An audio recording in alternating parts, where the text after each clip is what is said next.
मसाजोगचे सरपंच संतोष देशमुख यांच्या हत्येनंतर राज्यातलं वातावरण ढवळून निघालेलं आहे. खरं तर बीड जिल्ह्यातलं वातावरणाबद्दल मोठ्या चर्चा ज्या आहेत ते राज्यभरामध्ये होत आहेत. केवळ संतोष देशमुख हत्या नाही तर याच्या आधी देखील मराठा विरुद्ध ओबीसी असा जो वाद बीड जिल्ह्यामध्ये रंगलेला होता. त्यामुळं जातीय सलोखा जो आहे तो कुठेतरी बिघडला आहे का असा प्रश्न देखील या निमित्तानं उपस्थित झाला होता. खरं तर काँग्रेस या संदर्भात एक मोठं पाऊल उचलते.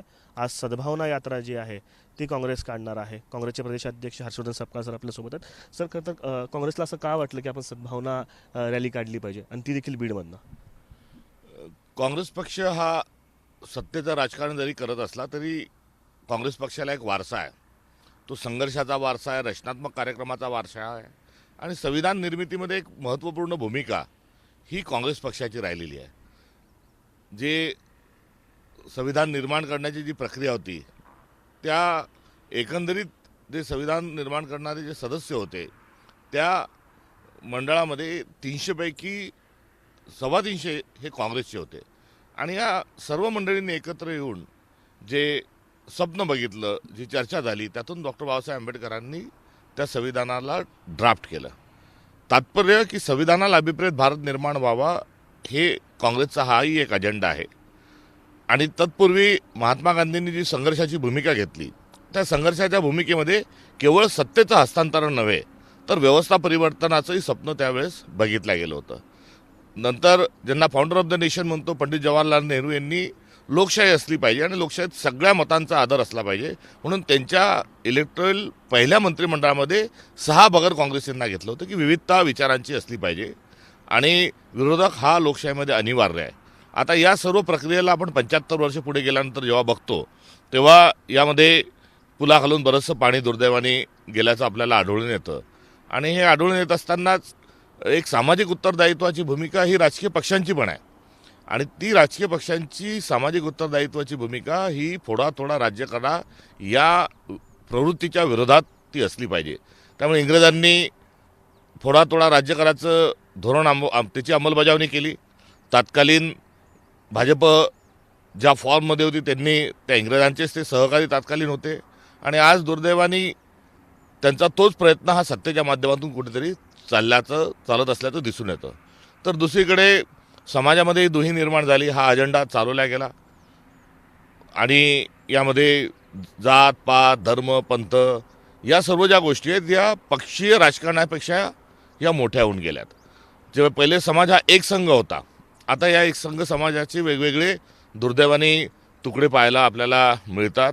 आपण संत वाटून घेतले, आपण महापुरुष जातीमध्ये वाटून घेतले आणि ही सध्याची जी परिस्थिती ही अत्यंत हृदयद्रावक स्वरूपाची आहे. आणि या परिस्थितीचं जर विश्लेषण करायचं जर झालं तर आपल्याला पदोपदी जो आढळून येणारे जे दुर्दैवी जे भाव आहेत त्यामध्ये द्वेष आहे, मत्सर आहे, पराकोटीची लालसा आहे, संपत्तीकडे पैसा फेक तमाशा देख नावाचा खेळ खेळला जातो आहे आणि हे सर्व जे होतं याच्यामध्ये सद्भावना ही लयास चाललेली आहे.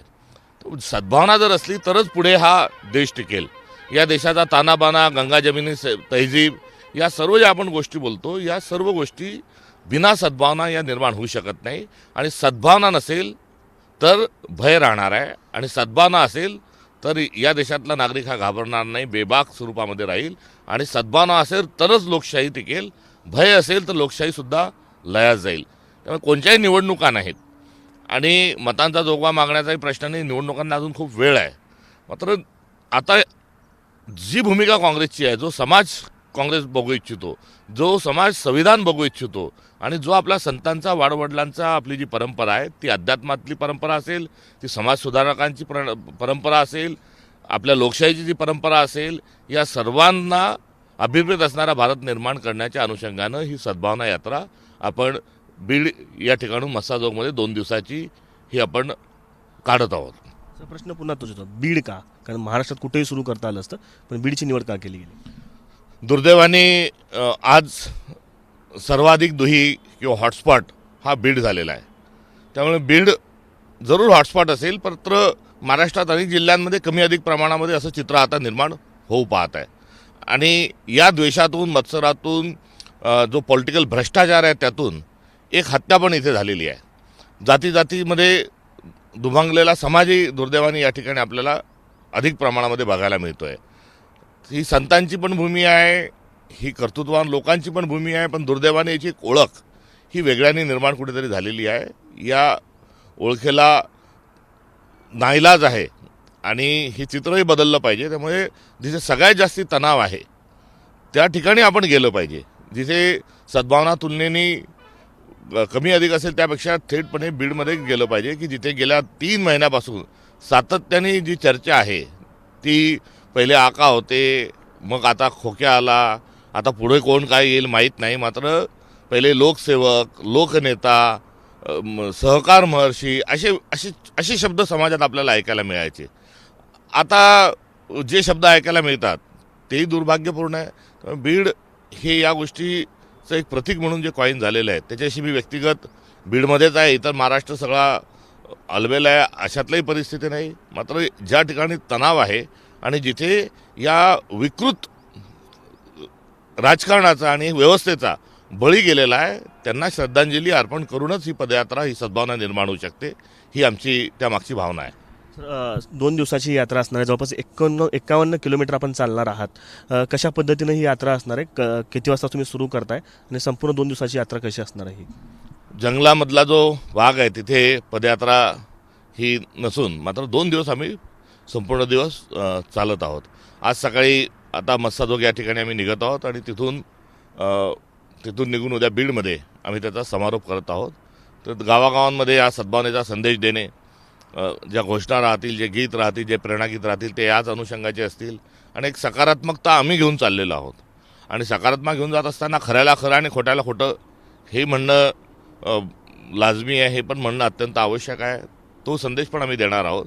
त्यामुळे कुठलं लो प्रोफाईलली जनसामान्यांमध्ये मिसळून या यात्रेचा संदेश महत्त्वाचा आहे आणि यात्रेचं प्रारूप स्वरूप देखील हे महत्त्वाचं आहे. त्यामुळे आजपासून तर उद्यापर्यंत या पदयात्रेत आम्ही चालणार आहोत.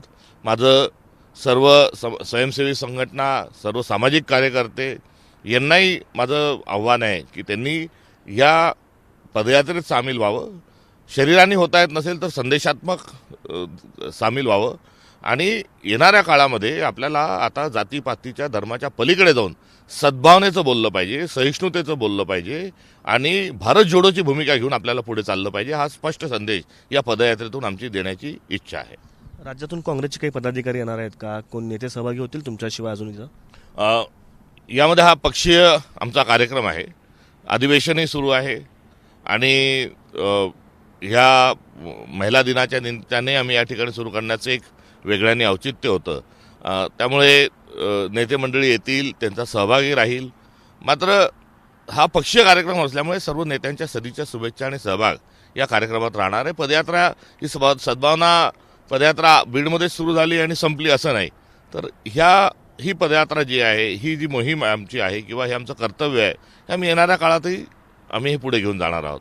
त्यामुळे ज्यांना हे शक्य होईल ती सर्व नेते मंडळी याच्यामध्ये निश्चित सहभागी होतील आणि शरीराने सहभागी जरी झाले नसले तरी ते संपूर्णतः तत्वता या विचारांच्या सोबत आहेत.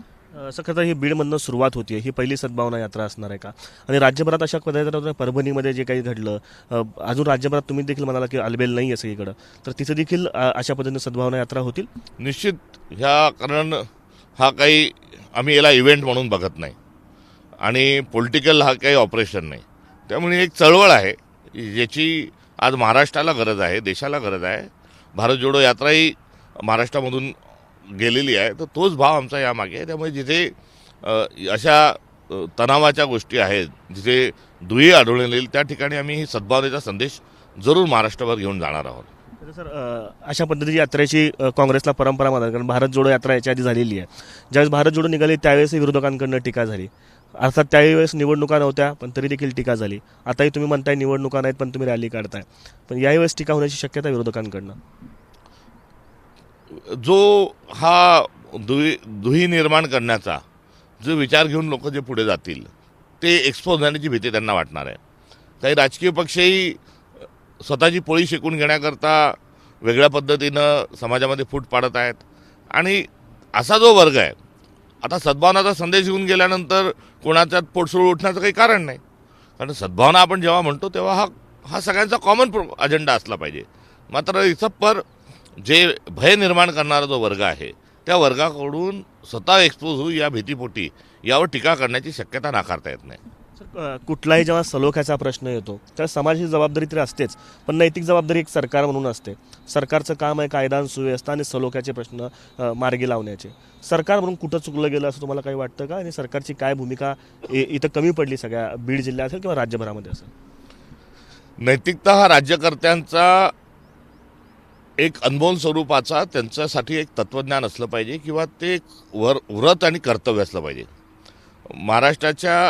भारताच्या पहिल्या मंत्रिमंडळामध्ये, केंद्रीय मंत्रिमंडळामध्ये रेल्वेचा अपघात झाला आणि लालबहादूर शास्त्री रेल्वे मंत्री होते. त्यांनी आपला राजीनामा पंडित जवाहरलाल नेहरूंकडे दिला की मी ज्या विभागाचा मंत्री आहे त्या विभागाच्या गलथान कारभारामुळे, चुकीमुळे रेल्वेचा अपघात झाला, मृत्यू झाले, याची नैतिक जबाबदारी माझी आहे. म्हणून त्यांनी मंत्रिमंडळाचा राजीनामा नैतिकतेच्या आधारावर दिला आणि तेव्हापासून मंत्री आणि राज्यकर्ते कसे असले पाहिजे याचे एक मापदंड हे लालबहादूर शास्त्रींनी हे आपल्याला सुनिश्चित करून दिलं. नंतरच्याही काळामध्ये आणि सर्वच पक्षाच्या मंडळींनी आपला या नैतिकतेच्या आधारावर राजीनामे दिले. मात्र अलीकडच्या काळामध्ये नैतिकता ही गुंडाळून ठेवलेली आहे, विचार गुंडाळून ठेवलेले आहे, संविधान गुंडाळून ठेवलेलं आहे. सत्ता सत्ता सत्ता आणि केवळ सत्ता. तर पॉवरच्या मागे एक जाण्याचा आणि पॉवर हंगर जो आहे तो इतका वाढला आहे आणि त्याच्यासोबत त्या सत्तेसोबत पैसा हा पण भ्रष्टाचारही मोठ्या प्रमाणावर वाढलेला आहे. आणि हे सर्व होत असताना तो एका पक्षाचे दोन पक्ष करणे, त्या पक्षातला माणूस या पक्षात घेणे हा पण एक भ्रष्टाचार आहे. आणि हे सर्व जे सुरू आहे हे काही करा कसंही करा आमच्या हातात सत्ता पाहिजे हा जो हट्ट भाजपनी जो देशभरात चालवलेला आहे, या हट्टामध्ये कुठेतरी समाज हा दळला जातोय. त्यामध्ये या समाजामध्ये दुही निर्माण होत आहे आणि तथाकथित जे काही इंजिनिअरिंग आहे, सोशल इंजिनिअरिंग वगैरे वगैरे असे फार गोंडस शब्द आहेत. मात्र हे करताना दोन जातींना, दोन धर्मांना आपसात लढवल्या जात आहे. आणि या पद्धतीचं राजकारण हे भाजप त्यांच्या विचाराच्या अनुषंगाने करत आहे. कारण त्यांचा विश्वास संविधानावर नाही, त्यांचा विश्वास हा मानवतेच्या अनुषंगानं समाजवादावर नाही. जी चतुर्वर्णाची उतरंडी त्यांना मान्य आहे, त्यांना स्त्री पुरुष समता त्यांना अमान्य आहे. त्यामुळे ज्यांच्या विचारामध्येच दोष आहे ही मंडळी सत्तेत असल्यामुळे हा अशा प्रकारच्या घटना या जास्ती घडत आहेत. किंबहुना अशा प्रकारच्या घटनांना राजआश्रय हा केंद्रीय आणि महाराष्ट्र पातळीवर दिला जात आहे. तर काल तुम्ही मडीला देखील जाऊन आलात असं कळलं. तिथं देखील एक ठराव झाला, तर अर्थात तो ठराव रद्द झाला आहे आता. पण त्या गावाची परिस्थिती काय आणि ही सगळे जे तुम्ही आत्ता बोललात ते सगळे ठराव होण्याचे कारणं हे सरकार पुरस्कृत कारणं आहेत सगळे असे म्हणाले? निश्चित. कारण सरकारमधल्या मंत्रिमंडळातील मंत्री त्या चुकीच्या ठरावाचं समर्थन करतात. अहो, APJ अब्दुल कलाम भारतरत्न आहेत, APJ अब्दुल कलाम शास्त्रज्ञ होते, त्यांनी काही शोध लावले. त्यांनी असं थोडी सांगितलं की फक्त मुस्लिमच याचा लाभ घेतील. लुई पॅश्चरनी पिसाळलेला कुत्रा चावल्यानंतर अँटी रॅम्पिस व्हेनिम शोधून काढली, त्यांनी फक्त ख्रिश्चनच घेतील असं काही सांगितलं नाही. आर्यभट्टांनी शून्याचा शोध लावला, तो हिंदूंनीच तो वापरावा, इतर कोणी वापरू नये असं सांगितलं नाही. त्यामुळे शास्त्रज्ञ जसे शोध लावतात त्याच परंपरेमध्ये संत आहेत, महात्मे आहेत आणि या सगळ्यांनी आपण गोविंदाने राहिलं पाहिजे हा संदेश आपल्या संस्कृतीमध्ये, परंपरेमध्ये हिंदू म्हणून घेत असतानाही सहिष्णुता आपली आहे, सगळ्यांना सोबत घेऊन जा आपली आहे, वारकरी संप्रदाय आहे, शाहू फुले आंबेडकरांचा वारसा आहे.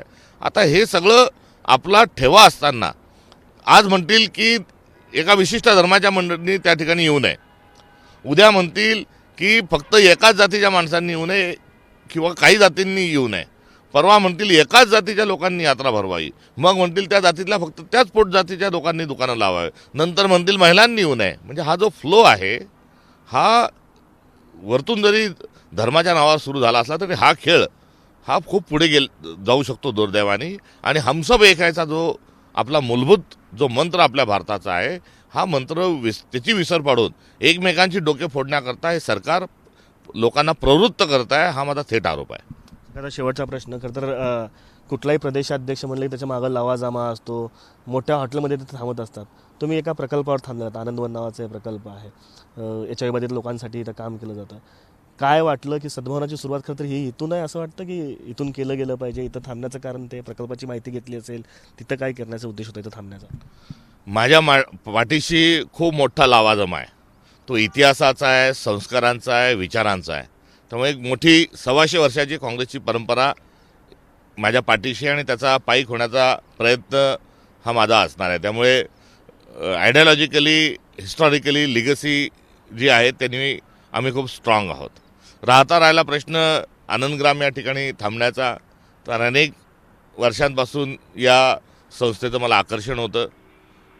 कुठे हेमलकशावरून विचार घेऊन आलेले दत्ताभाऊ जे असतील ते वेगळ्या पद्धतीने काम करतात, त्यांच्याबद्दलही एक आदर होता आणि त्यांचं जे व्यक्तिमत्व आहे आणि त्यांचं जो जीवन जगण्याचा एकंदर जी रीत आहे ही सद्भावनेची आहे. त्यामुळे हे एक जिवंत सद्भावना केंद्र आहे आणि या परिसरात आल्यानंतर त्या सद्भावना केंद्रात जर मी थांबलो नाही तर ती माझी फार मोठी कुठेतरी चूक राहिली असती. आणि मला व्यक्तिगत कार्यकर्ता या नात्यानेही या विचाराच्या अनुषंगानं जगण्या वागण्याचा माझा प्रामाणिक प्रयत्न असतो. त्यामुळे इथे याच्यासारखी जागा तर कुठे असूच शकत नाही. कोणत्याही स्टार हॉटेलची किंवा आलिशान कोणत्याही गोष्टीची तुलना इथे होऊ शकत नाही. कारण इथे जो एकंदरीत या ठिकाणची जी भावना आहे, जी सद्भावना आहे, या ठिकाणच्या इथे जो कर्म जे अत्यंत चांगले केलेले आहे, इथली जी सेवा आहे, इथे जी करुणा आहे, या करुणेच्या अनुषंगानं इथे थांबणं हे भाग्याचं लक्षण आहे. आणि इथे इथली जी प्रेरणा आहे आणि एक कार्यकर्ता या नात्यानं जे डोकं ठिकाणावर ठेवण्याचा जो संदेश आहे तो पण घेऊन जाण्याकरता हे महत्त्वपूर्ण असं एक केंद्र आहे. त्यामुळे इथे आलो हे मी कुठलाही माझं हे जीवन सरळ आणि सुलभतेचं आहे. कुठलाही विशेष प्रयत्न नाही किंवा या विषयाची या तत्वांची आवड असल्यामुळे स्वाभाविक स्वरूपामध्ये मी इथे मुक्कामी राहिलो आणि याचा मला खूप आनंद आहे.